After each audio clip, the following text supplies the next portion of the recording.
See this diamond shape on my underarm?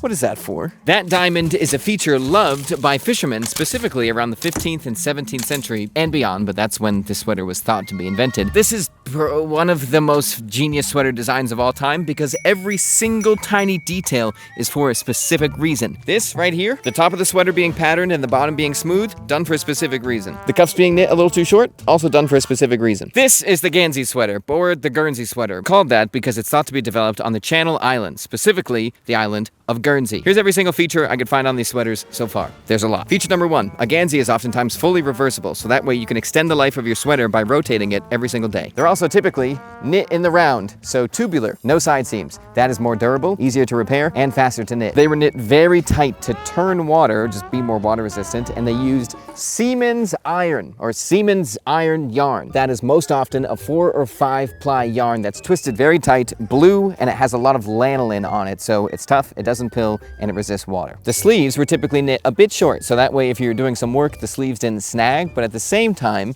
if they were too long, the Siemens iron would rub up against your wrist all day and irritate the skin. And right here, we have what is probably the second most famous construction feature on a ganzy. Fishermen wanted a slim sleeve that didn't get caught on gear, but at the same time, they wanted to be able to lift their hands up over their head and not have their sweater right up to their belly button. So, the diamond gusset allowed that to happen. The top of a ganzy is patterned because that's a warmer, more lofted stitch, so you have all the warmth up here, and the bottom is not because that's where you're doing work, that's where things can get snagged, that's where things need to be repaired easier, so you do something simpler and flatter. And also at the same time, the top block uses a lot more yarn, the bottom block does not, so it's an easier way to make a sweater faster and cheaper.